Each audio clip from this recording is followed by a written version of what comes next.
From the first two parts of our study, we have learned that before the day of the Lord, the bright 1,000 years for him to judge the world through his saints, will commence.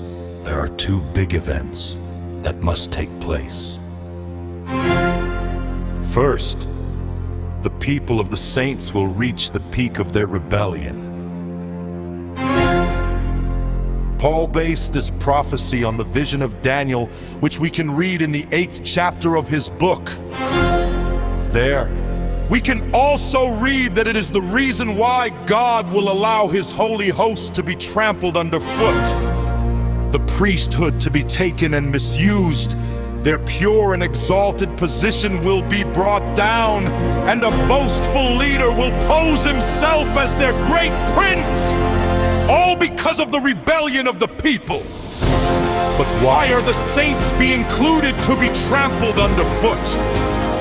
In chapter 9 of Daniel's book, he continued to mediate for his people and confessed that their captivity is the result of their rebellion.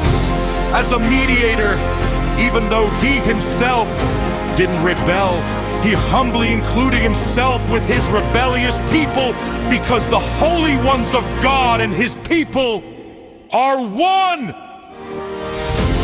The same thing will happen again soon according to the prophecy which was being explained by Paul. The saints will not rebel themselves, but the people whom they taught of righteousness will eventually do. The mysterious power of lawlessness will soon be allowed to restrict them from shining, and he will totally rule over the people and the whole world.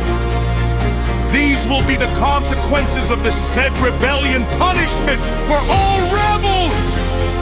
And at the same time, the final test for the saints, the enemy within a counterfeit body or church will try to deceive them by teaching that the day of the Lord is already being fulfilled. The world will follow the wickedness of this enemy because his wickedness is not yet revealed. Satan didn't only give him his great power, dominion, and authority, he was also restraining his revelation or preventing him from being exposed.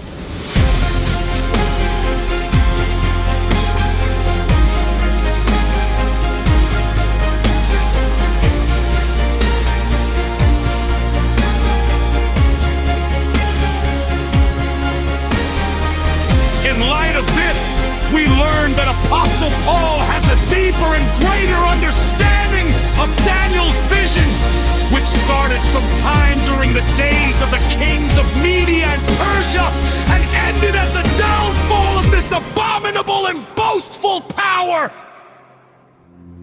In the next part of our study, we will check the fulfillment of these things in the history of the world in a more detailed way.